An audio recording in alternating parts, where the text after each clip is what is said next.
আজকে অনেকদিন পর পানের বরফে আসলাম। পানের অবস্থা দেখে তো মোটামুটি মনটাই খারাপ। এখনকার যে সময় তাতে পান হওয়ার কথা ছিল কত বড় বড়, কিন্তু বর্তমানে নয়াগড়ের এমন অবস্থা,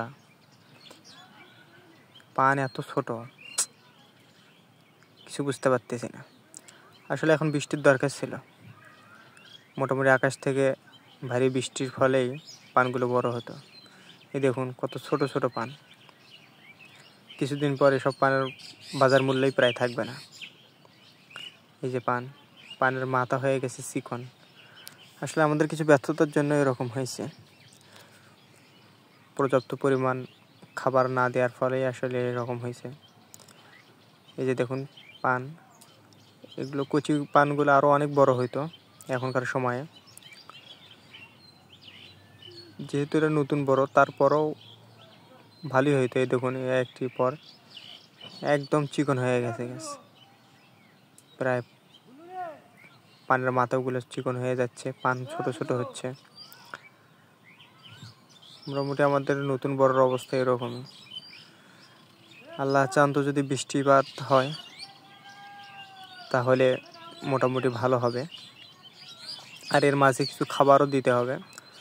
আসলে ওই আগেকার যুগের নিয়ম আর চলে না।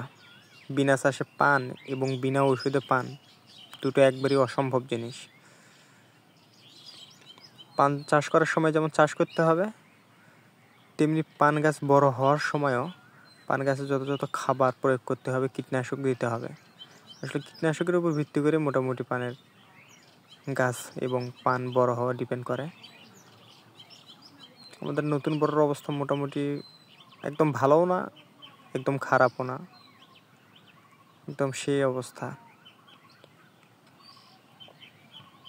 পান গাছগুলোর মাথা চিকন হয়ে যাচ্ছে মূলত খাবারের জন্য এবং বৃষ্টিপাতের জন্য। মাটিতে পর্যাপ্ত পরিমাণ রস না থাকার কারণেই মূলত আসলে এই সমস্যা।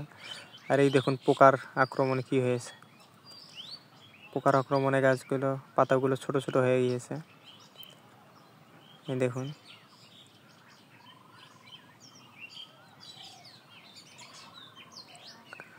দেখি ইনশাআল্লাহ তাআলা কি করেন।